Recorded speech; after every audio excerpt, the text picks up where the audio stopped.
Hello, Mr. Raka. Yeah, I'm with you. Thank you for joining the program today, Mr. Raka.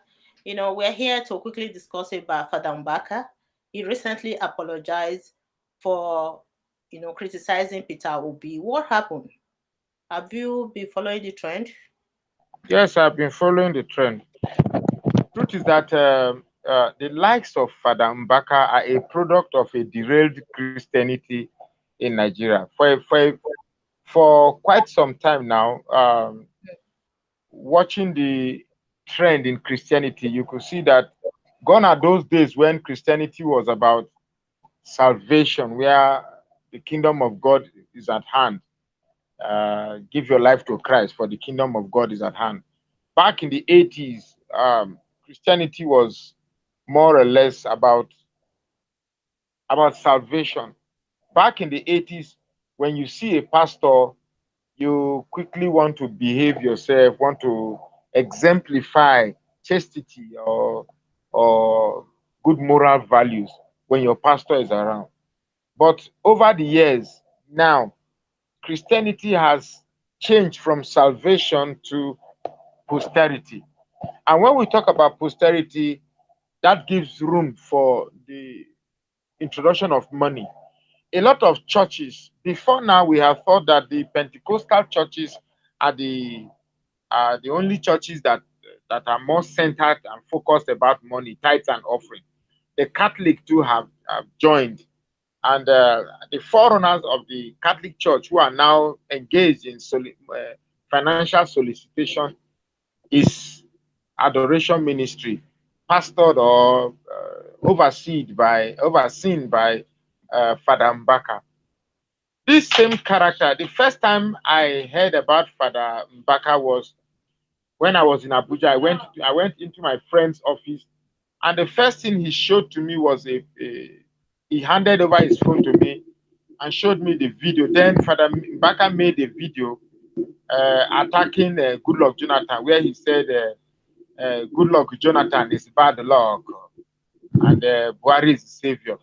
So that was my first interaction. That was my first acquaintance with Father Mbaka. But I tried not to give in to the picture because I was in front of my friend who incidentally is a northerner, so I didn't want to give him the pleasure of having a punch on me. So when I went back, I watched the video. So I saw where he was doing everything possible to run down Goodluck Jonathan and uplift Goodluck Jonathan, saying that Buhari is a messiah.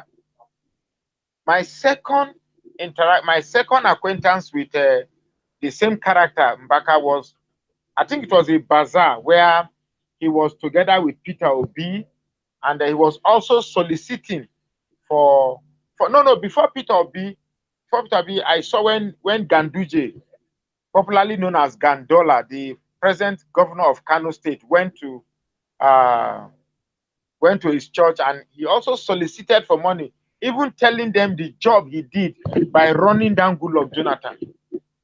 So the third acquaintance I had with Mbaka was when Peter Obi visited him. So, and he threatened that if Peter Obi no settle, they will not win the election. And I remember in that adoration, you're distracting me. And in that adoration ministry, Peter Obi handed over a small envelope, and he said, "No, it's not this type of envelope. He wants something big." And then uh, something it's something deteriorated into some form of spectacle. But the bottom line is that Father Mbaka was soliciting for financial aid, and he was using the ministry as a blackmail. He was using the ministry to blackmail people to to sow seed in the Pentecostal churches. It is actually calling sowing of seed. I don't know what they call it in the Catholic circle, but it was actually blackmailing them uh, using the ministry to blackmail, saying that if you don't do this, you will not do that. Because he has the prophecy. Now, there's a difference between prophecy and pronouncement. So, Fatom Baka feels if you don't give money, you will not get it. If you give the money, you will get it. Then it's not prophecy. Prophecy is revelation of what will happen. So irrespective of whether you give money or not, it is what is happened. If at all somebody can give money and change the course of revelation, then it is no longer prophecy. Prophecy is what you see. It's like a forecast. I forecasted that Manchester United is going to defeat Liverpool by 2-1.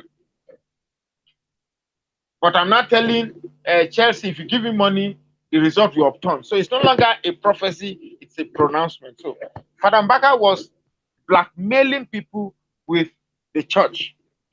So his recent outburst was because I think Father Mbaka didn't forget the fact that Peter Obi didn't drop money that time.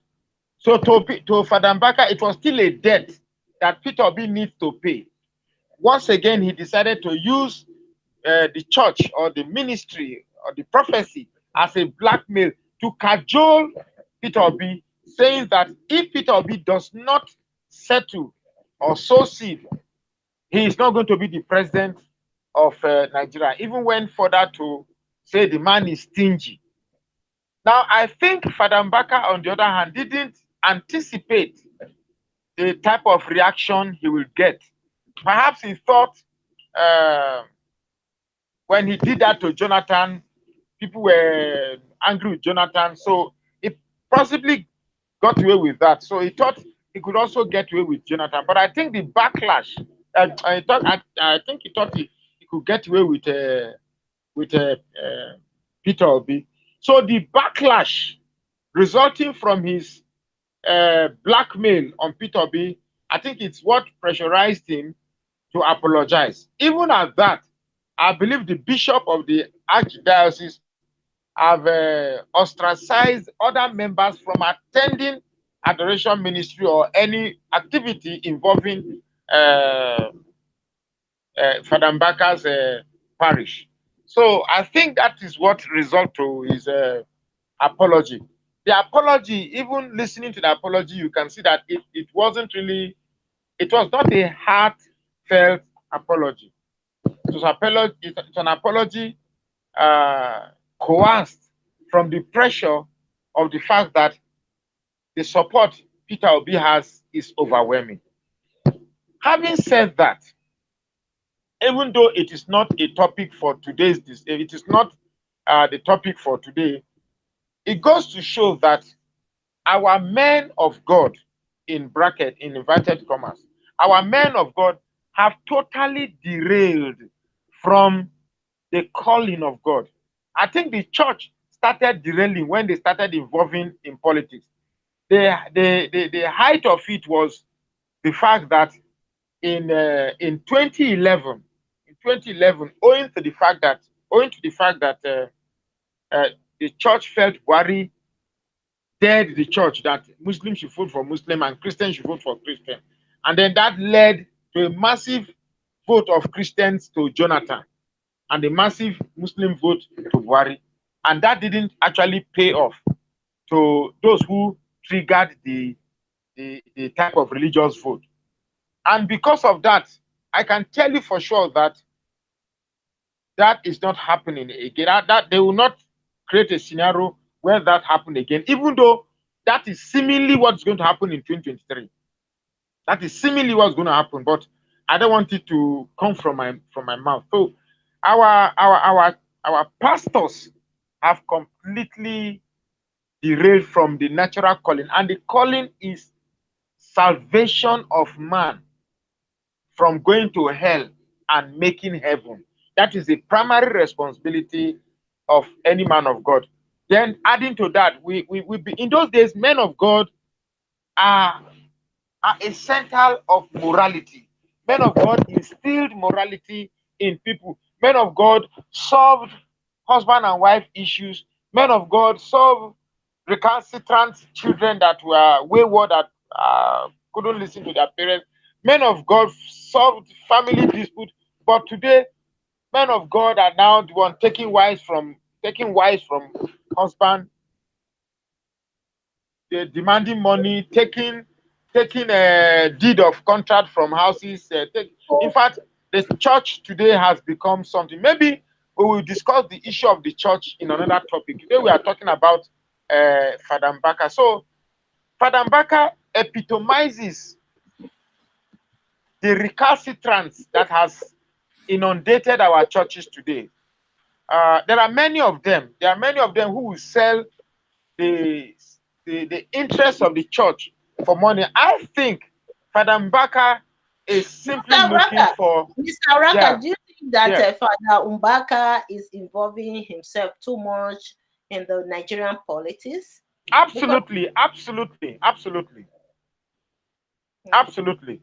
Because I think Father Mbaka is a money-minded person. He is a money-minded person. I think everything, all the issues that he has been having is money. All the issue he has been having is money. So when you have people who have derailed from the salvation of man to the love of money, you have the likes of Father Mbaka. And he's not only the one. Basically, look at Bakare, Tunde Bakare. Look at what's that one that speaks big English? Felix Liberty, no, Chris Okotie. Just in fact, today I really don't think there are any man of God today I can single-handedly say, okay, this man of God is out. Politics, I hear a lot of them are making statements to get recognition for the highest bidder. So I think that is what Father Mbaka is doing. Father Mbaka may have thought that, okay, Peter Obi is the less likely presidential uh, bet, but Peter Obi is also posing a threat. So whoever that can take this threat out of the way will endear the recognition of the highest bidder. So that, why is he not speaking against Atiku? Why is he not speaking against Tinubu? Because these two guys are, you are distracting me now, for goodness sake. Abba. Because these two guys are the ones where the money can flow from. You already know that he already acknowledged that Peter Obi is stingy. Peter Obi already said he doesn't give shishi. So if he can destroy Peter Obi, just as he aided in destroying Jonathan, he can also begin to get money. Perhaps Atiku will meet him, take this in for a job well done, or APC or the bullion van guy will also give him money well done for a job well done. So I think it's all about getting recognition for the highest bidder for taking their. Because if you can see, it's like the job of every politician now is to bring down Peter Obi. Nobody is talking about APC is not campaigning against Atiku. Atiku is not campaigning against APC. It's almost as if they've agreed that, okay, it is the two of us that are going to be in this race. Let's take this one out. So, what's his name? Mbaka is only doing the job. It's just an advertorial statement. It's an advertisement act, hoping to get the attention of the highest bidder who will give him money. I think that's what this is all about. so he's being partisan in his comment. Absolutely, Yeah, absolutely, and that is not good for the church. The church is not supposed to be partisan. But for now, I think for me, if the church must be partisan, the church must be partisan in a way that it protects the church itself. When I mean the church, I'm talking about the body of church in Nigeria. Mm-hmm. Never in the history of Christianity in Nigeria has Christianity suffered persecution like it did in this 8 years administration of the Buhari administration. Never. The most recent atrocity committed to the church is our bomb blast. Can you imagine in our lifetime armed bandits walking into the church and shooting at people sporadically, snuffing out lives of people who are armless and defenseless, worshiping God for whatever provocation? This is outrightly condemnable. Mbaka should be exerting his energy to condemn the Owo killing. Let me tell you something. How many of these politicians, including Peter Obi, how many of them have categorically condemned the our bomb shooting? How many of them have visited the church? How many of them have gone? You see, our politicians are a terrible breed. Our politicians are a terrible breed. I think they put their political ambition first before the interests of the masses. A good example is Atiku, who tweeted in condemnation of the killing of is it Deborah, and seeing the reaction from the north to be in disconsonance with his tweet, he ordered that the tweet should be pulled down. So we are in a terrible situation, and the likes of Mbaka as just a simple sample or a simple epitome, just a minute epitome of what we have going on today. We are going to see the worst of it. Wait until the real money start flowing. You will see a lot of church, a lot of pastors coming out to condemn. Thank God, the Redeemed Christian Church will be silent now. You could see in the last vote, the Redeemed Christian Church was very active in the politics, owing to the fact that one of their members is the vice. Now that the vice didn't emerge as I remember in those days, one of my friend was my childhood friend is a pastor in one of the churches in one of the places in Nigeria. He came here and all effort to make him see that their decision is wrong, prove abortive. He started making comments like, God can use anybody to solve the problem. I said, okay, because now God can use anybody. Today, Osibanjo has spent 8 years with no single impact whatsoever, whether administratively, politically, even for the reason why he was chosen as a hand of Christianity in Nigeria. It still didn't help in killing that. No time has Christianity been persecuted more than when we have a pastor in the hands of our faith. Because my friend said that Goodluck Jonathan is not a man, it's not a child of God. Fine. Now that we have a child of God in power, no time that Christians have been killed more than in time of this. So you find that these people that project themselves as men of God are actually using the title or the personality of church to gain recognition for the purpose of getting money. They either get the money from tithe and offering, from sow seed. Now, the quickest way to get a couple of millions of naira is by making the right statement in politics to get the right audience so that people can appreciate you for condemning or bringing down an opponent. I think that's what Mbaka is doing. Mbaka probably would have been settled handsomely for aiding to bring Jonathan down in the past. So he think that another opportunity has also arisen. Perhaps if he does the same thing again, he's going to get the audience or recognition of either Atiku camp or Tinubu camp to give him the same type of money he made when he made that viral video that that aided in bringing Jonathan down. So I think that's what Mbaka represents. It's just a money hustler, somebody who is looking for money. I still don't think he has learned his lesson. Just think he does because I understand today that his members were protesting and reacting.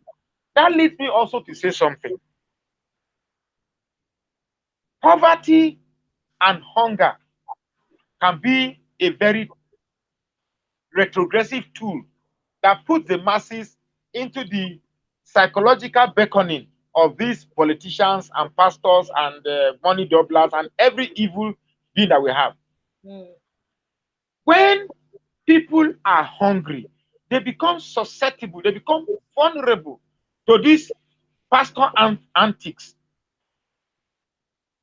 You, if you have your, because one thing that these men of God do is to obliterate your ability to be rational. Because if somebody is rational, a man of God will not ask you to go and eat grass and you'll be eating grass. Or a man of God will not tell you to lie down and you'll be stepping on you. Or a man of God will not tell you, say, Nekpe, remove your pants. I'm going to bless your pants for you. Or a man of God will not say, come, let me dip hand into your vagina so you become pregnant. Or stay, let me make love to you. Because these are the handiwork of men of God over the years that have stolen the Mr. ability for Raka, the common. you don't use such language here, okay? No problem. Thank you. I'm sorry. Sometimes I just so sorry about that. Let me take that back. But you see, these men of God have grown in population and they have gotten a lot of members. And by their antics, they have depleted the ability for the common Nigerians who describe themselves as Christian to reason rationally. And this irrationality of many Christians also dovetail into our ability to make rational decisions in politics. Who are those? Because it is easy for Muslims to be in the mosque and be in one voice.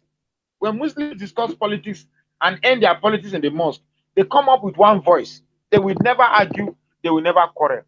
But we in the church, a pastor dare not say, vote for this person. There's going to be quarrel in that church. It's okay that people should have a mind of their own. But when it comes to their own aspect, which is tithes, giving of tithes, offering, sowing of seed, that one, they make sure that everybody agrees in one voice. So we have, because when I saw the crowd in adoration ministry, the crowd today that the church leader can definitely influence the votes of the masses. You know, it's not as easy as you see it. Oh. It's not as easy as you see it. It's not as easy as the church pastor coming to say, all of you vote this side. Because the church is the only place you see many people with over sabi. This one thinks he knows, that one thinks he knows. But the pastor can influence the votes of the members. I'm telling you. Yeah, no, but he can, but not wholesomely. Yeah, not wholesomely.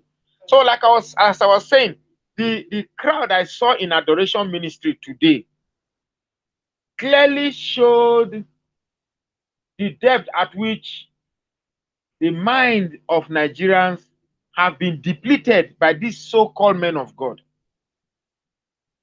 Somebody once said that the hardest person to liberate or to free is a man that doesn't want to be freed. I remember watching, there's a movie I watched, Escape from Sobibor. I don't know if you have watched that movie. It's an old movie, Escape from Sobibor.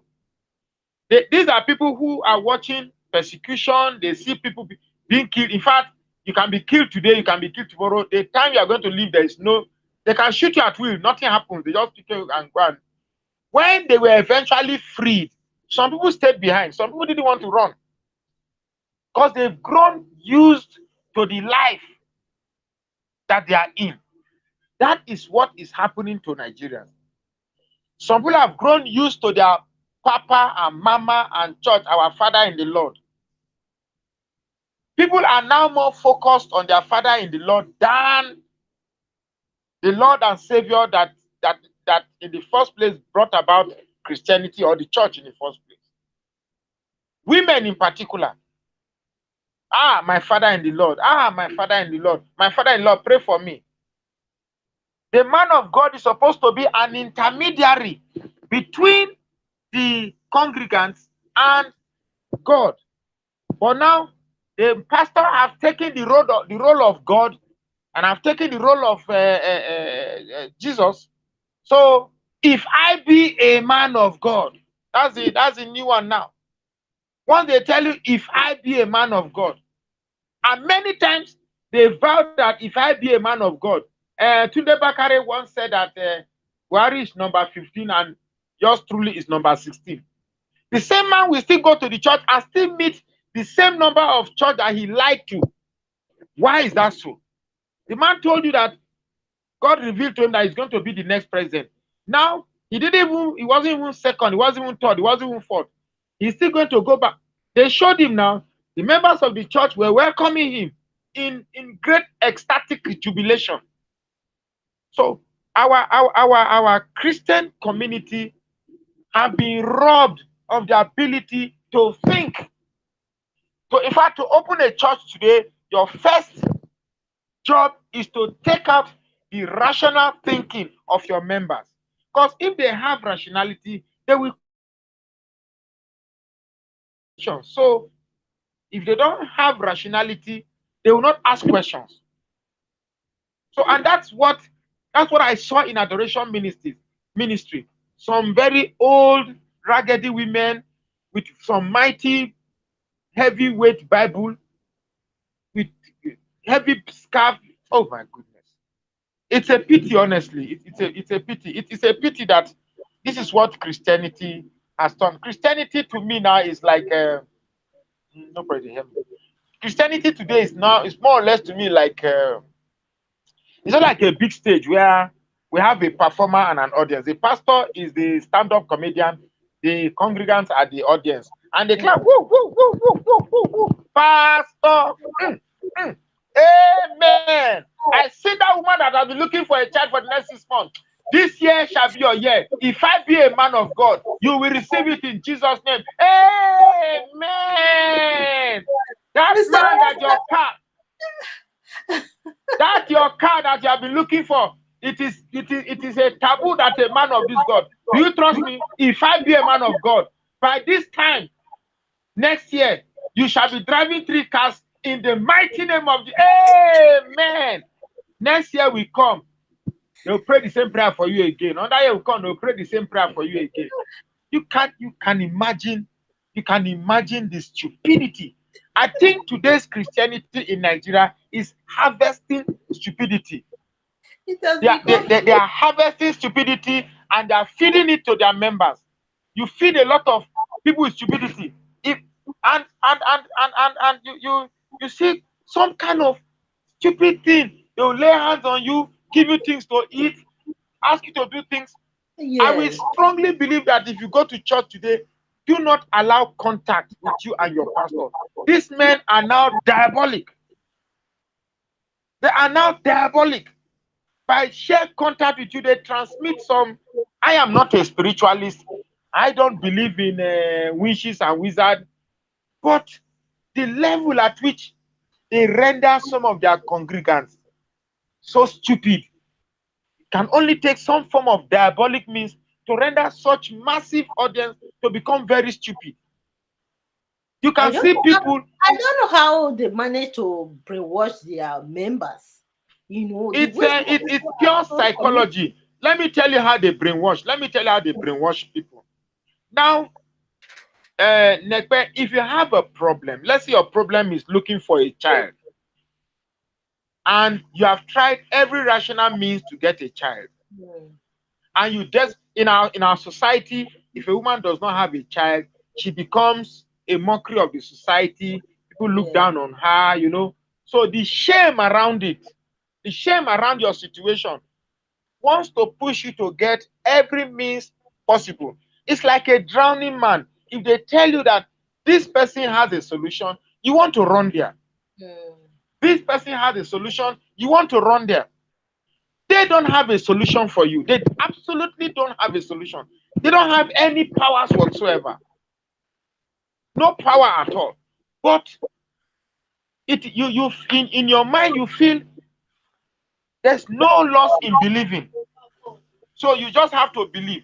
And in saying that you want to just believe, they hook you in. Once you are hooked in, then that is when they start milking you. Go and bring your money, go and sell your car, go and sell your house. Eventually you do all these things, you see end up with nothing.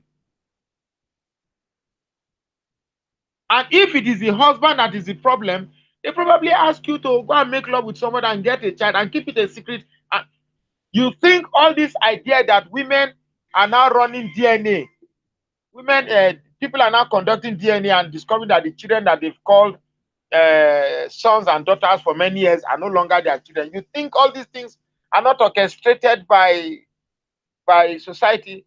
How does a woman keep a secret of having 3 children for many years from the husband? It must take a unique type of evil. But that's not what we are talking about. We are talking about Pastor Father Mbaka and I'm going through all these things because the way men of God has evolved. Men of God has evolved from the natural responsibility of becoming intermediaries between their followers and God to taking the place of God. Today's Christian population no longer look up to God. they now look up to their man of God, Papa, Mama, my father in the Lord, my father. I know a man of God. How many people now talk about God? How many people now actually go into the prayer, into their personal prayer? In those days, men of God taught us how to go on your knees and pray. You and God. Now, if the man of God does not lay hand on you, you don't believe you have prayed. So men of God like that, after having so many followers that are now like zombies to them, begins to spark off an air of dominance, an air of inexplicable high relevance. And when that occurs, they want more. They want more. If you see, in fact, there's so much to talk. I wish we're actually talking about.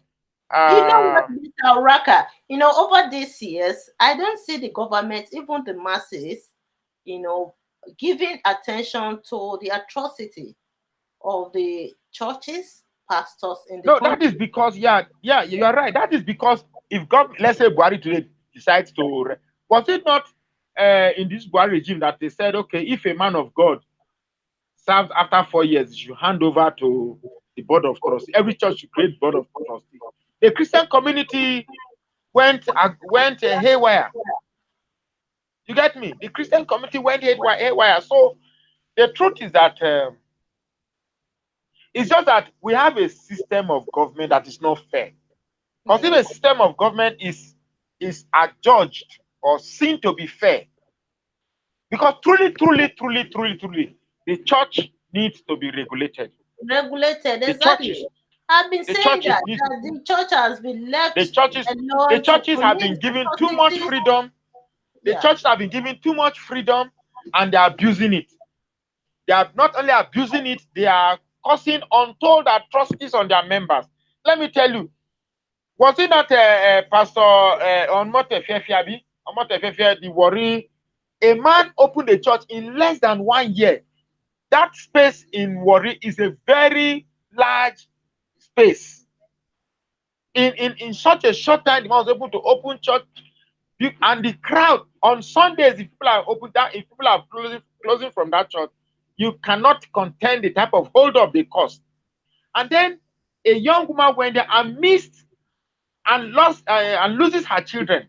Who loses her child, a child she left in the Sunday school, right? Either way, the church, the premises, all of a sudden, the woman is like alone. Nobody's taking a fight for her because the pastors have the money to buy the police. Pastors have the money to buy themselves out of any situation. You can't begin to imagine the humongous money that churches make every week.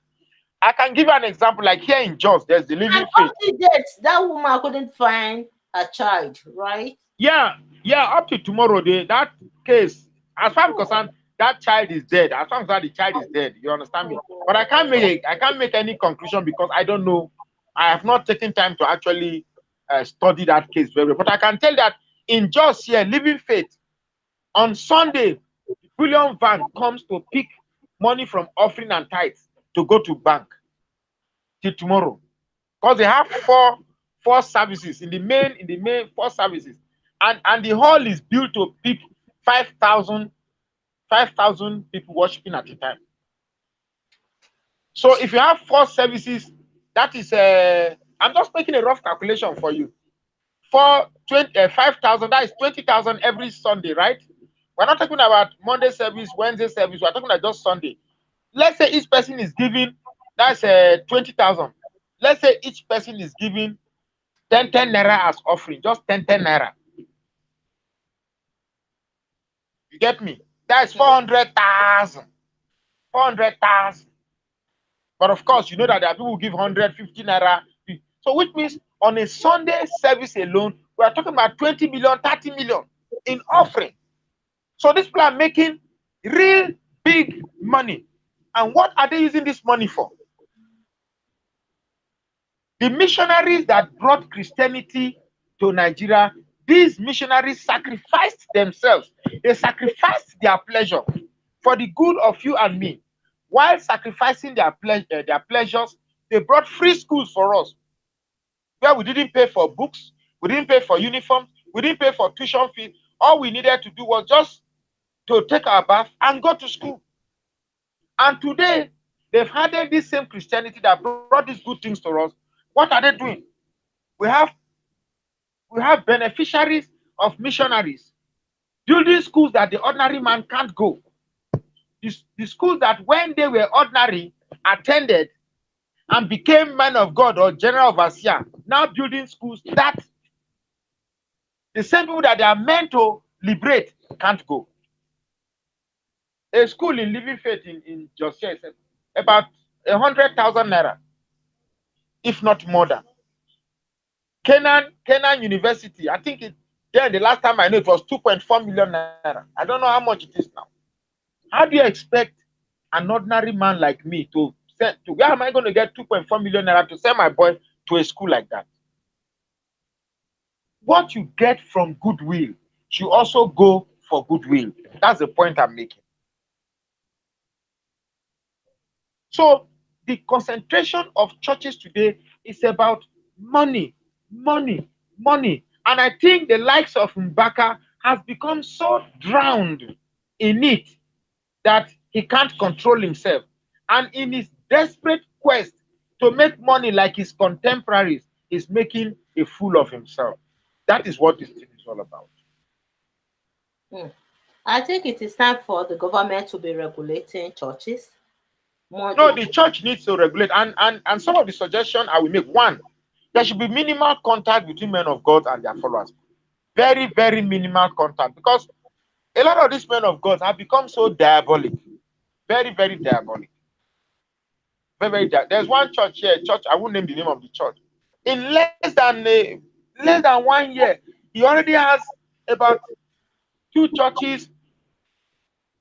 In less than 2 years, he has a big church with buses, about 10 buses, about thousands of followers. From nobody's asking questions. Where did he start from? This is a man that was selling gari in the market. He was selling gari in the market. How do you measure gari? Give me 2. Yes. How do you generate revenue from your church? All of a sudden, that you are now buying that large expanse of land, building a gigantic auditorium, and then getting those vehicles. Where? How? Now, the level to ask that questions, that mind that forms to ask those type of questions are no longer in the minds of Christianity in Nigeria, which is the same reason why in our polity today, people don't ask questions. People don't ask questions. Will this man... Like the way we operate in the West, you cannot be making money without declaring your source of income to the government. So, and your source of income should be legitimate. If it's not legitimate, then you can be sued. You know, even the church, even if the church will not be taxed. Even since actually there's a law that says you cannot tax donations and gifts. But even if the church will not be taxed, they should be explaining how they generate their money and what the money is used for. They should regulate those monies, because it is this type of money that you can't imagine the type of wealth, stupendous wealth. When I say stupendous wealth, and yet we have this wealth, we cannot support a political candidate that will protect the interest of Nigerians, the interest of Christians in Nigeria. Right now in Nigeria, there are 2 methods that people believe that they can become rich overnight. One, becoming a politician, or becoming a pastor. So those of course, 2 ways that people can get rich overnight. And the churches are not being regulated. Their source of income are not being regulated. And the churches are not declaring their income. They don't pay taxes. And they make money illegally and get rich buying private jets everywhere. And nobody's regulating their source of income. So I think imagine, yeah, you are right. Imagine your brother, Pastor Apostle Suleiman. He has only one church in Auchi. He has a private jet. He's stupendously rich. If within just Auchi alone, he can be making that kind of money to afford a private jet. Imagine Redeemed Christian Church that has branches in every nook and crannies in the forget it. They will always demand, they will always deny it. What were you before you became pastor? What money, what was your financial statement before you became a pastor? What was your financial status before you make a pastor? And what's your financial status now? And the anointing about this thing is that members will be in that church that will be taking their hard-earned money from akara. People who are frying akara will still take their hard-earned money and go and give these men of God. And when it is time for them to get assistance from these same churches, they'll start going through your file to see how much you have been contributing in tithes and offering before they give you. And what they'll give you will not even be up to what you have been paid in tithe and offering. Why don't the church set up businessmen? Why don't the church provide a business counseling where you can actually set up Mr. business Uraka, people that can, when yeah. missionaries came to Nigeria, like what you just said earlier, when they came, they brought churches, they brought a school. So school at that time was inside Was free.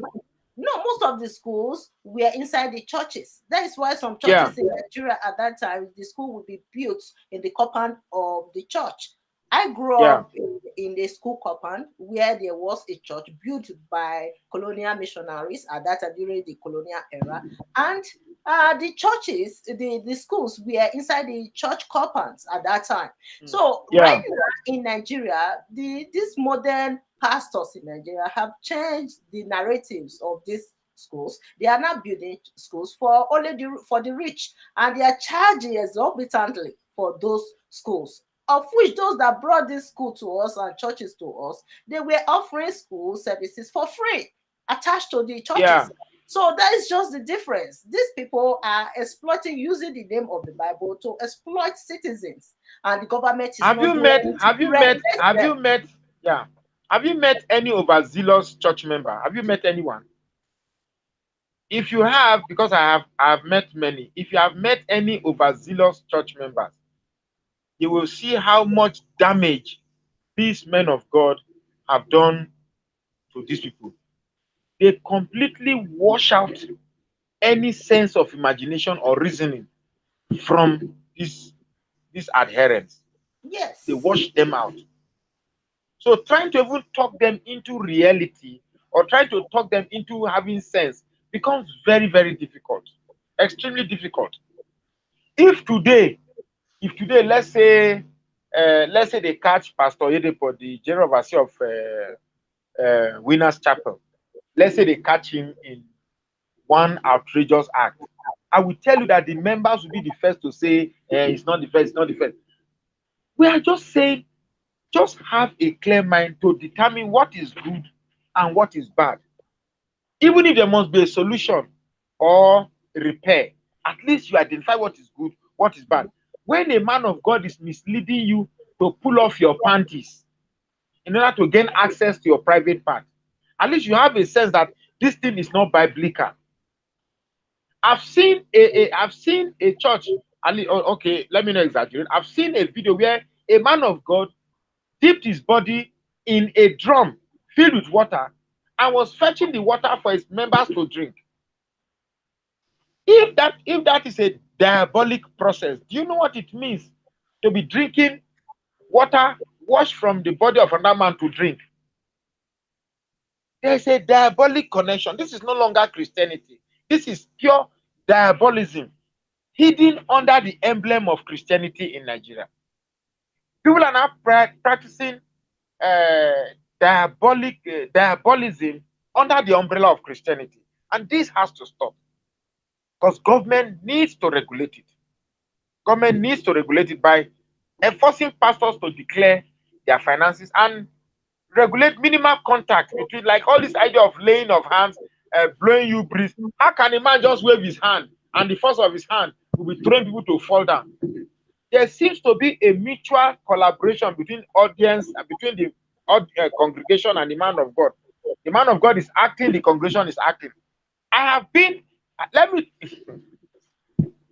in a church trying to get this actual experience of power of God. And they called us out to come and get Spirit of God. And we formed a line. I should be around number 17 or 18. When the man of God say, receive, that one will just fall on the ground.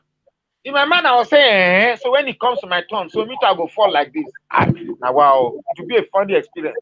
And the people kept falling, kept falling. Even my sister who was in front of me, they touched her too. She fell down. I said, When she was passing me to go and take her seat, I was watching her say, so my sister now has experienced Holy Spirit power. When it came to my turn, the man lay hand on my head. I was waiting to fall. I not grief fall. I not fit fall. The man go dey shake my head, shake my head, shake my head, shake my head. I not fit fall. I not see anything. I said, they push me. They say, no, don't push me. Let me fall. Let spirit push me. This is not spirit pushing me. You are the one pushing me. Mr. Rocker, please. You are the one pushing me. So don't push me to fall. When the whole thing was becoming fun, because my mother was in the church, and I know that if I don't fall, my problem I get for her house, my mother will say, devil don't possess me. So in order to please my mom, I just fall. Now we start my fall. I don't even fall like others. I don't fall, put one knee for ground. I went back. It's all a charade. It's all charade. It's all just a joke. Oh my God. See, this is just like a drama in the churches in Nigeria. It's a joke. It's a plan. Like I drink small water, People just wake up in the morning and go to the church to play some drama and come back home. They say they went to worship. So Mbaka is just one of many. There are many of Mbakas in our churches. Many. Mbaka's excesses is only happening in the political arena. If they give forum for members of churches to come and give their experience that they've had in different churches, you'll be amazed at the revelations that you see from the atrocities committed by some of the most popular pastors that you think are innocent. Because in truth, there's no such thing as if I be a man of God, the God spoke to me. Where God spoke to you? How did God speak to you? How did God? Magnus Oraka, tomorrow in church, tell my members, tell my children that they should contribute 100 naira to 100,000 to you. Was that how God? You see, it's all a charade. Because from the beginning, they first take away your rationality. I went to a church where they said for you to be a member, you have to learn how to speak in tongue. You have to study the Bible. We studied Bible. Then they taught us about offering. Then the last one was receiving the baptism of the Holy Spirit and the Holy Ghost. And then the manifestation is that you'll be speaking in tongue. I think we were about 16 or so. We started praying. Small time, you see, people don't start. Rema Sandarabo, Rema San. Me come out, they pray. Lord, give me spirit of speaking in tongue. Lord, help me. I want to speak in tongue. Lord, give me. I know they speak in tongue. They do. We don't remain 7. Do. We don't remain 6. Do. We can't remain 5. I still there among the 5. It can't reach where we be 3. I can't they pray. I say, I go carry last for this thing. If they continue like this, now let me go remain for this thing. So better I just speak tongue. And I've never spoken in tongue one day. I don't know how it is. So now I can't they form. I go talk. So you get me? I can't they talk anything. Charcoal, white rice, fura, they don't know anything. Just they talk kuli and granite. Just talk anything before they allow me go. Let me see. Free your mind. Some Christians are attacking you here, Mr. Raka. You cannot be saying that about churches why you won't get at least one criticism. Let me check the comments. No, of course. I know. I'm used to it. So what is this that these men of God, they hack your mind. They hack you into your emotions. They hack into your mind, and once you agree that there is solace or there is possibility of solution in that place, do you know why people are leaving one church to the other? They go to the church, because when you go to this church today, suddenly you discover that this man, you are wasting your time here. They tell you, come to my church. Oh, God is really using that man to save many souls. You go to there again. You spend 2 years. You realize it's the same experience you had in the other church. You go to now, and, God is using this man. Look, the first man of God is you yourself. The first person that can actually pray for yourself to leave that place is you. And I've had the experience. I've actually found myself in a tight corner where I actually prayed to God, say, God, if you can make this thing for me, I dedicate my life to you. God save me, but after God see me, I can't leave God again. I go, Mr. Aranga, I'm please trying. let's dive into Nigerian politics and forget about these churches. However, we are still advocating that churches should be regulated in Nigeria because the atrocities are just too much these days, too obvious. No. The churches have become something else. Yes, The too much. churches, Yes, they too much. become wayward. It has become a source of income. That to get rich in Nigeria is to become a good pastor. A good pastor means that you have to be rich. And many people, especially the younger generation, are all working, so hard to become pastors. I'm telling you, that is what is going on now. Some people just have Yeah, the dream of becoming rich.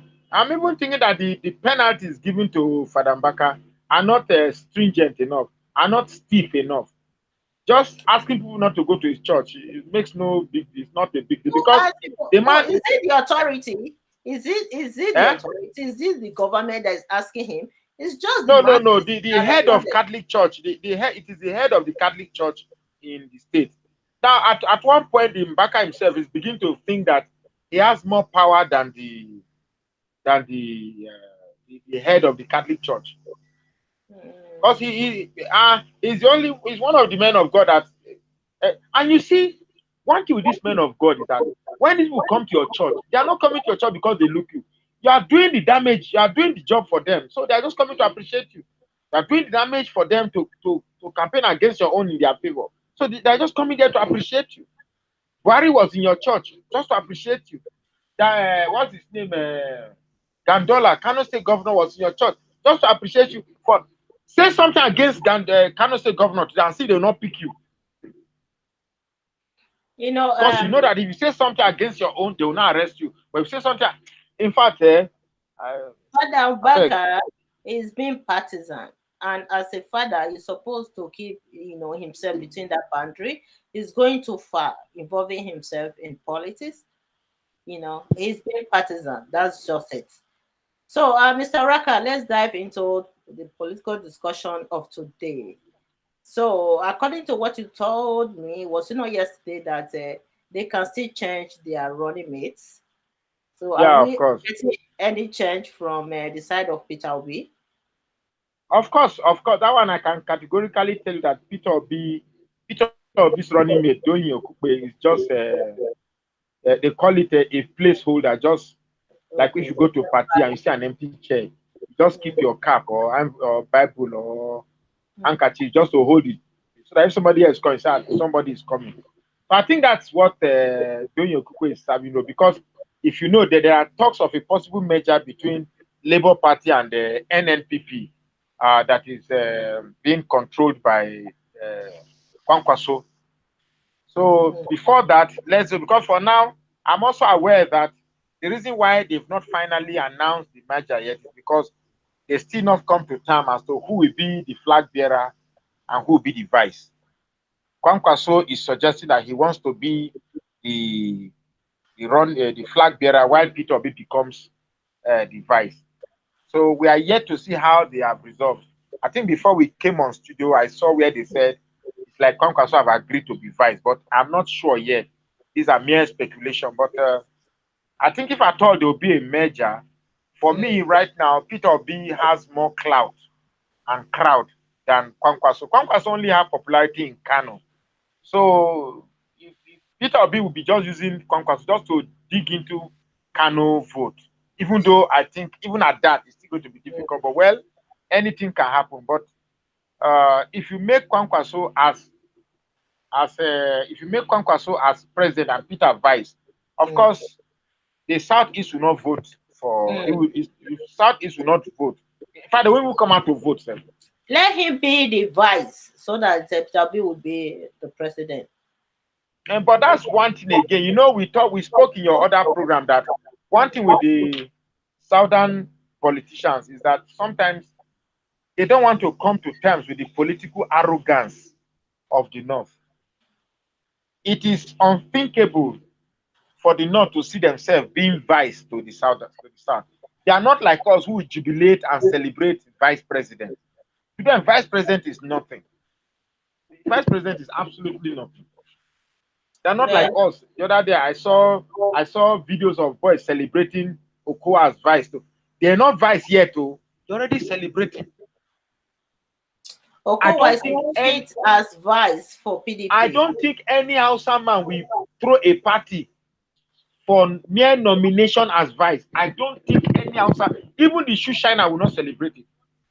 Only in the south, because we have been conditioned to be politically inferior to the northerners. I'm telling you, there's no way a northerner will celebrate vice. To it's just like one northerner, not Tinubu picked a northerner. I can tell you that in the house of that northerner, they didn't celebrate. Celebrate what? What is vice? What is vice? To them, it is first or nothing. It's either first or nothing. Exactly. So we need to, like in the other program I said, that we need to establish some sort of political arrogance in the south. That's why when you see when people are abusing Wike, people are saying Wike is too proud. I say, what are you saying? But that's exactly what you need in Nigerian politics. You have What to do be you proud. expect from PDP? We still expecting PDP to change the running mates? It's very like nobody says they can't change until before election they can change. Before the I don't final think campaign PDP will starts. change. I don't think Yeah, PDP will they change. will not change, but nobody says they can't change. It's But only I'm not. when the campaign. It's only when the campaign starts. When they start the campaign. From the date of the campaign, you can't change. Mhm. But I think with what is going on right now, I don't think PDP will change running mates. But I don't really think. I think PDP has made their final mm, arrangement. I think and they are trying to tell Nigerians that they are prepared and they are organized. mm, mm. That's I, what they are trying. But I foresee a joker. I foresee, because for a very long time now, Wike has been silent. We don't know exactly what that man. That man, that man is a loose cannon. Is a loose loose dog. That man will come up one day now, scatter everything. yeah, he has been So, mute. but yeah. So, but if PDP can put Wike on a leash, if Wike can support them, that's an advantage. But with what they've done to Wike, by betraying him at the primaries and not choosing him as vice. So I don't know what they have promised him, because in politics it's give and take. You must give something, and so I don't know what they have promised him.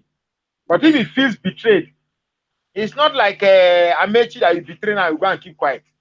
Because as far as I'm concerned, they not have used Amechi and they've dumped him. She just goes I don't think somewhere. I don't think PDP will play with Wike in this upcoming election, knowing fully well that Wike can influence votes in the South region. So Absolutely. there must be a compensation. There must be an agreement between them and Wike. Trust me, they will just leave. Maybe they'll give him secretary to the Yeah, federation or something like there that. must be a negotiation going on right now because Wike is a very strong candidate, PDP candidate in the South region. So with that, we should be expecting Wike to come out, and everybody is expecting Wike to endorse article so that this will No, he balance. will, he will, he Yes. will endorse the article, but I don't know exactly what arrangement they have had, because they must have told him, okay, if I become president, this is. But I'm sure this is what I'm going to give you. But I'm sure Wike is not happy with Okowa. I'm sure Probably. Wike is not happy with Okowa. That was a blatant betrayal. His Mm, betrayal is too deep. So it all depends on whether Wike will take it as a political exercise, be matured about it, and decide to play party politics, or decide to also look for a way to revenge. Because we have a Tambuwal that betrayed him, and we have an Okwa that betrayed him. And I'm sure that when Atiku becomes president, he's going to give Tambuwal a stronger position than Wike. Just watch. mm. Because Tambuwa stepped down for article. Definitely, Yeah. he's expecting something. So we are still expecting Wike to endorse article. Everybody is looking forward to that day. when Wike will come out and say, yes, I endorsed Atiku, I'm going to campaign for him, blah, blah, blah. All those things we are still expecting from Wike. I know that he's Yeah. angry and he's very quiet since all this. But Actually, for me, in the last election, I voted for Atiku. I don't have anything. I voted for Atiku. I actually Mr. campaigned for Oraka, in Atiku. Canada here, you don't tell people who you voted for. You keep it within yourself because it can be controversial. In Canada, I've No, voted I so many. said it in the last time. I didn't say I'm going to vote for him. I said the last time I voted for him, but I'm just it is saying, not the I same. understand. I understand in It's Nigeria, not. people I don't can. have the same feeling again.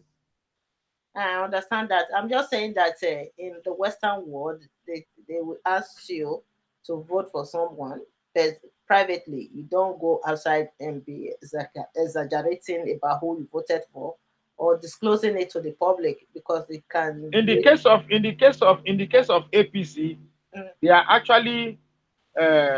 actually playing with the sentiments of Nigeria by trying to attempt.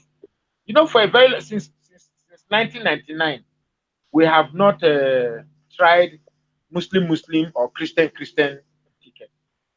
We have not. Now that is a gamble that the APC wants to try. But I can assure you that if they try that, it's going to send a very wrong message to the Christian community in Nigeria. Not at a time when Nigeria is divided on the fault line of religious divide and tribal divide. So it will be like touching a very sensitive nerve of the Christian community in Nigeria. But let's see. Who knows? You can just see that it may just be possible that Nigeria will accept a Muslim candidacy from APC. But one thing I do know for sure is that the North will never subscribe to a Christian candidate. So if they wouldn't subscribe to that, why should we subscribe to that? That's just my perspective to this. If they don't subscribe, doesn't mean that the SAT will not subscribe to Muslim ticket. So we cannot use anything to reward anything, whatever. I'm just saying it.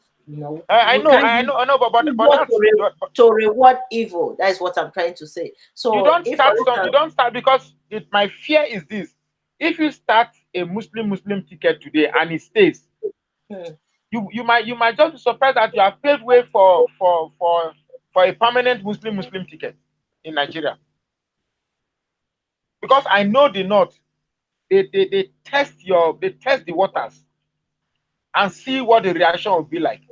And for what it is worth, they will still use the same. What was that woman that was saying that what they are saying that Tinubu's wife is a pastor, and they put his picture and the wife picture with the redeem. Is it redeem or deeper life? Is it the wife that is going to rule Nigeria? What is it? I know that in the Yoruba culture, everybody is free to practice his own religion. So, um, anyway, um, Nigeria is a Mr. theater Raka, of comedy. don't you think that Yeah, the Yoruba Muslim, is a little bit different from the Hausa Fulani Muslim? What do you they think? are very very different. They are very very different. Well, for what it is Yoruba Muslim that are thinking that they are the same with the Northern Muslim, but the Northern Muslim does not like to think they are the same thing with the Yoruba Muslim.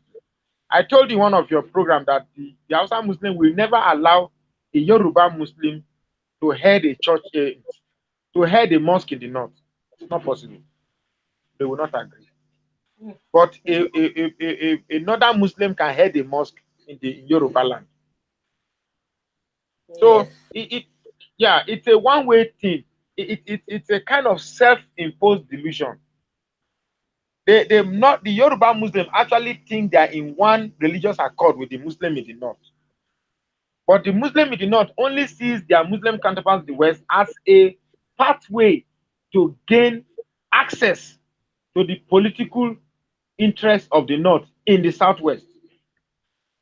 That is what Yes. it is all about. All right. So this woman, she has been very vocal. Ayisha Yusuf.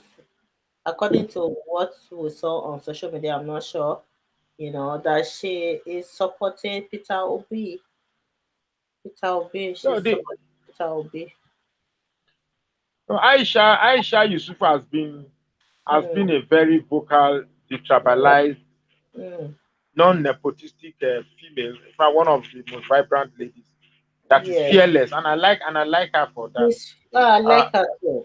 It's wonderful. the truth is that, you see, Nigeria can actually work. Honestly, Nigeria can work. It is we that are refusing it to work. Nigeria is not the only country with diverse cultural system or multilingual cultural system. Nigeria is not the only country. We have other countries with different languages and tribes and religions coexisting in peace. It is just that there are a few people who are refusing that Nigeria should operate on a fair pedestal where if you eat, somebody else should eat. Yesterday, I was talking with a friend, a gentleman, and I asked him a simple question. I said, Yorubas have ruled for 8 years, and they've also been vice president for another 8 years. Don't you think they should allow somebody else to rule? And he said, this was his exact response to me, that Obasanjo, who ruled, was not endorsed by the Yorubas. So I said, so does it mean that 8 years now is in vain? Because people didn't endorse it, so we should not attach that 8 years to the Yoruba people. Makes no sense. If Nigerians can actually apply the principle of, well, I have, let it go round. It's like there's a cake on the table, and some people are choosing to have a Fulani share. Not, this is no longer a lion share, a Fulani share. Whereas we are struggling to just have crumbs. And we say it's okay, this is one Nigeria. For purpose of fairness, Mm. Atiku should not be contesting. In the interest of fairness, Atiku should not be contesting.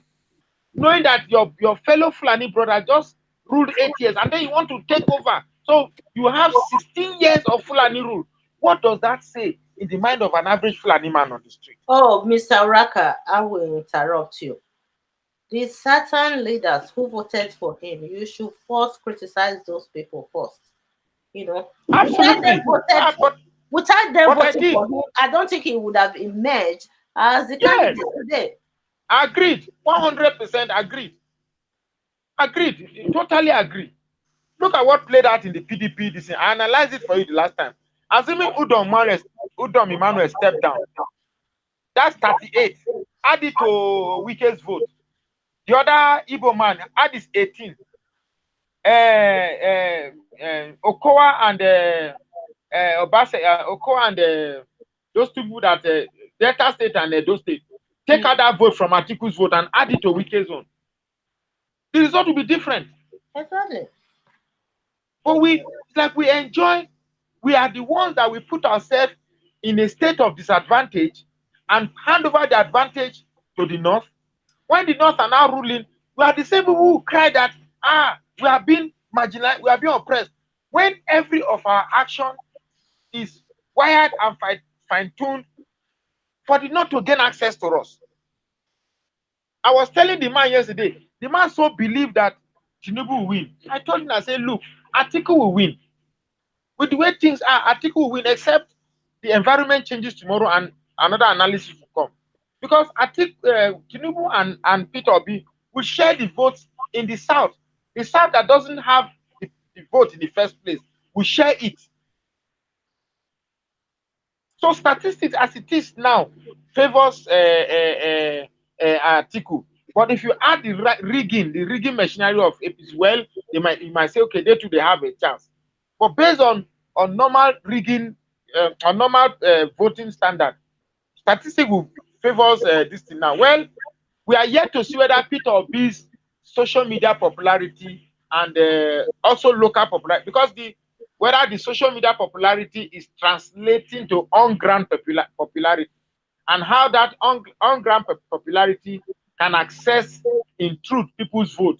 Then we can begin to factor him into the possibility. But for now, the way things are, in my own opinion, I will put Atiku first, Tinubu second, and then Peter Obi third. I think Peter Obi will be able to gather more followers if he's consistent he will end up winning the presidency. That's If why he, I say for now, and I'm being realistic. camping from one political party to another. If he can be consistent, even though he didn't make it for this election, I think next election many Nigerians will vote for him. But he needs to Uh, be consistent. so for now, it is a hard. It for now it's a hard call to call, but nobody should write Peter Obi out. Don't write him out. That's all I'm saying. We're just saying that in case he didn't make it, but I think that Peter Obi is going to shape this upcoming election so well, because it's like a political revolution going on right now. With what that young guy Yeah. told us yesterday, you know, that young guy that your son called to join the program. Uh, Oh yeah, it shows that yes, the young people, the younger generation are ready for that's what that. I'm saying. For For now, now, mm, I want to wait until I see some form of physical translation from the popularity to act when campaign starts. You'll be seeing the crowd now. When campaign starts, when you see the crowd, then you know that yes, you can now factor in. But you see, don't forget what the things that Peter B appeals to the intellectual society of Nigeria. The illiterates amongst us and the poverty-stricken ones among us don't know what is percentages and non-percentages. These are the ones the politicians will buy with their money. And these are the ones that will influence the vote of the old politicians that we're already used to. Now, Peter B does not have that link with the villager who does not read and write, who does not have access to social media. So these things, that's why I say for now, I'm just trying to keep my hopes at a minimal level. Let me see how they're able to translate this popularity to those who have no access to social media, and those who don't read, the illiterate one and the common man that fries akara. Let's see. if many Igbos can support Peter Obi, you know, Igbo people are very resourceful, and they can even support with some resources to ensure that this campaign is well they able to create structures. You know, the structures are very important in Nigeria, mostly in an election like this. So if you can create more structures, I think it will go a long way in this And upcoming yeah, election. yeah, and that reminds me. You see, we keep talking about structure. I think we should talk about this structure now. Let's talk about structure. What is structure? What is structure? If we are going to talk about structure, let's talk about those we presume already have structure. PDP and APC. By Mm. structure, you mean they have secretariats everywhere in the states, Not just right? secretariat. You know what we mean They by have structure. secret. Now I'm saying one of them. I'm just counting one. They have secretariats, right? Mm. And they have representation in all the states, and they have ample ample representation in the polity of Nigeria. Let's say in the Senate, House of Mm. Reps, Mm. state governors, and all of that. Have you? Fine. Is Mhm. that not the structure? Fine. Yes. But these people, the buildings, the senators, the governors, they are not the ones who are going to vote. It is people. I know, but And they I can also and I influence. told you, and I told you that look, I told that there's no structure that is stronger than conviction. There's no structure that is stronger than conviction. When in Egypt, was it not Egypt? They did one demonstration where youth came up and removed the ruling. The youth came and well, I don't want to say something. So when people are driven by a conviction, Hmm. there's no structure that is stronger than that. No structure It's whatsoever. like a political revolution that Yes, people, yes, I don't that want to use the word I don't want to use the word revolution because revolution is hard. But if you must use it, when people are driven by a revolution, at that point in time, the only structure that is driving them is in here. It's conviction. You get me? Nobody wants to know whether my sister, do you know what it means for people to feed today now? People to feed. You're not in a you are in abroad. You know how people are disturbing you to send money. I know somebody who said he's afraid to pick calls from Nigeria. In fact, he regrets why they create WhatsApp because every day he'll get like 30 calls from Nigeria. And it's the yes, same thing, send me money. that before it wasn't like this. So you can imagine how, so people are angry. People are angry and people want to vote the right choice. If people are convinced that it's Tinubu, fine, so be it. If people are convinced that it is Atiku, fine, so be it. People are convinced that it is Peter Obi, fine. If Peter Obi doesn't have structure and because of the lack of structure, he won't win. Why are people bothered about him? I'll tell you why people are bothered about him. Because the same people who are bothered about him knows that the strongest structure that drives any revolution is conviction.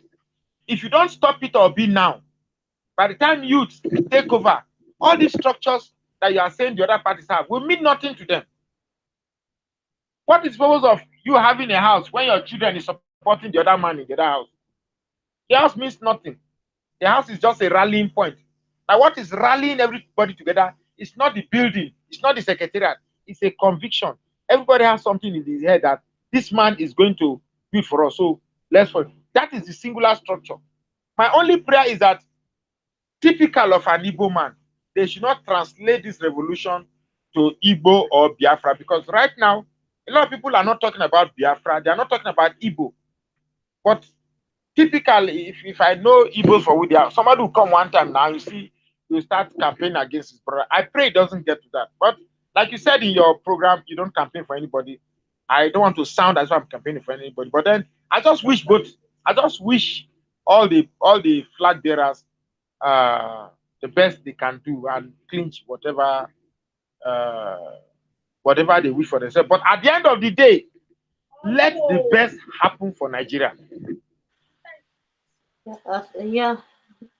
Honestly, if I don't do God, if God leave God out of this, let the best happen for Nigeria. And the best must be somebody who is strong, somebody who is knowledgeable, somebody who has a clear understanding of the need of the masses. And moreover, democracy to flourish. No more election malpractices, no more snatching ballot boxes. We just I want think over democracy. time, yeah, you're right. I think over Yeah. time, Nigerians have given a new definition to democracy in Mm. Nigeria. I think the same actors who have shaped Nigerian democracy into the type of definition it has are the same people who are still recycling again. All these people that you are seeing that are there, they've done ballot snatching. Are you going to tell me that Tinubu didn't involve in ballot snatching? Are you telling me that Tinubu didn't involve in ballot snatching? Even I'm not sure. So they are the people. The democracy, we need somebody who, you see, the next president must be willing to change everything. Our political psychology, our political atmosphere, our political culture, the way we vote, this delegate system, whereby you go and pick one hungry man and give him for 2 million and he's ready to die for you. The last Ekiti state election, it was the same vote buying. It was more or less for the governorship for the highest bidder. Nigeria can't continue like that. We can't have an electoral system whereby the highest bidder pays for position. It's not good for Nigeria. Hello, Mr. Raka, it's not yes. good. That is not democracy. Where democracy is not a government of the highest bidder for the highest bidder by the highest bidder. It's government of the people by the people and for the people. So it is the people, not the highest bidder. What we've been practicing since 1999 is government of dollar. It's a currencyocracy. He who has the Yeah. money should buy. They need to avoid those violence attached to Nigerian elections, like what happened in the past election that some people were killed, innocent civilians who went to the poll were killed during their election malpractices. And this upcoming one, they should keep it peaceful and stop those talks and everything that they used Like to. a returning officer, a Mm. Kano State returning officer, the man who is supposed to bring the result of Kano State to Abuja, was killed. Him and his family were killed. They were killed and burnt alive. Oh, And yet, the result was counted and accepted. oh, In a civilized society, such an election from such a region should be cancelled. But it was admitted. oh. Because the man saw that The result was flawed, and there was heavy malpractice, and said he cannot attest to this. He was killed. And those who ensured that this thing happened, those who silent were rewarded. Some of them are in power. Some of them are now your commissioner of police, your inspector general of police, your whatever. The Buhari government is a government of reward. You did this for me, take this one. You did this for me, take this one. People who are qualified to do the job were not those selected. It wasn't a government of merit. And government cannot be like that. You did this for me, you reward. Already is already starting. Somebody betrayed somebody, you are rewarding him with the position of vice president. This is not democracy. You don't Buhari is practice so democracy like wicked. that. Buhari is too wicked. In past election, Buhari came out publicly telling Nigerians that anybody caught snatching ballot boxes will be killed, should be killed. That's what he said.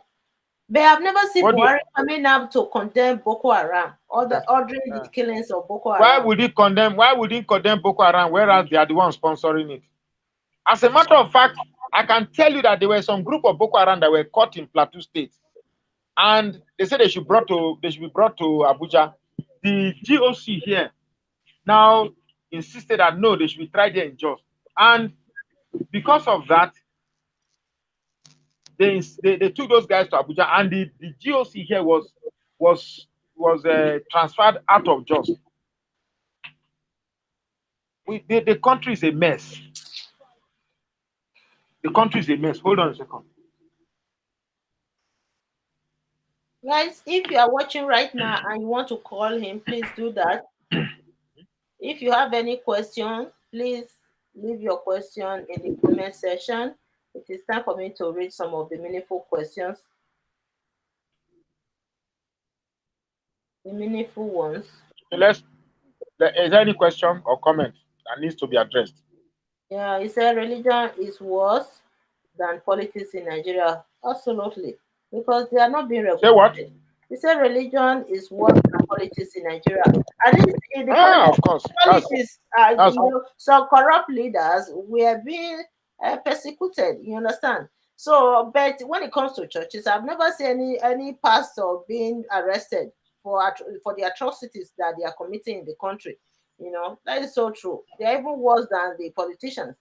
Politicians are being regulated, criticized. In most cases, these pastors, they just do whatever they want. They commit atrocities. Nobody is persecuting them. Nobody is arresting them. How many times have you ever seen a group of Nigerians protesting against the atrocities of the pastors in Nigeria? Never. But we are protesting against the government all the time. So that is the thing. The government, we have to force the government for this because they're supposed to be regulating the churches. Churches are taking. Yeah, I won't think that most pastors should first undergo some type of psychological training, because you are handing these are controllers of minds. You are giving them mind. Do you know what it means to be listening to one man every day for 1 year? It gets to a point you begin to hear his voice. Do you know why? By Mr. Raka, do you know why? Regulated, they won't practice. How many churches have been banned in Nigeria or closed because of the atrocities that they are committing? None. Because if they do so, now we go sit or say they don't attack Christianity. Do you know why? If you see somebody in Deeper Life, you just identify the person because the person is has a unique attribute to the person who founded Deeper Life. If you see somebody from Chosen, there's something unique about him that readily tells you, this man is from Chosen. Same thing, if you see somebody from Living Faith or someone from the other one was Fry Hair, Christ Embassy. You just know that this one is from Christ Embassy or from Living Faith or from Redeem, because a lot of these people take to the attitude and culture and behavior of the general overseer. If you see the Deeper Life's wife, what's Deeper Life's? Kumuyi. If you see Kumuyi's wife, and then you see the women in the church, then you can understand why the women dress that way. You understand me? I keep saying this in that holiness can never be assessed by appearances. When holiness depends on appearances, hypocrisy becomes inevitable. Clap for me, clap for me, clap for me, clap for me, clap for me. You go pay, no go quote us now your quote. It's not my quote, it's your quote.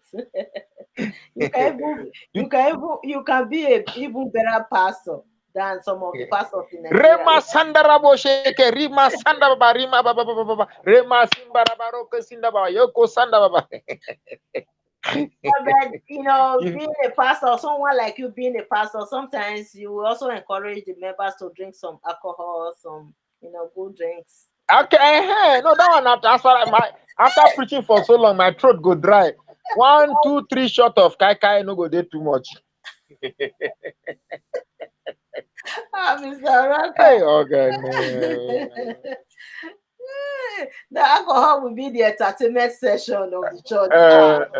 Says that No, alcohol. quite frankly, church used to be before now a place of reverence. Go to church and you see reverence, but now church has become a disco hall. Yes. People become and they play music, they dance, they do shaku shaku, even practice the latest dance steps. It's madness, complete madness. Absolutely. Complete madness.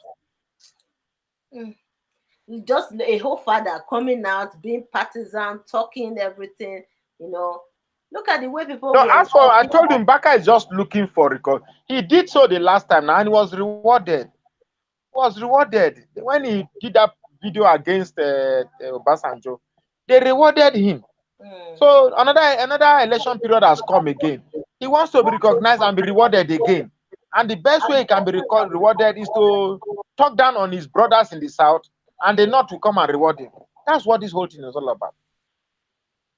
You know that Peter Obi is for the younger generation. So the younger generation are not willing to tolerate anyone criticizing him. That is why.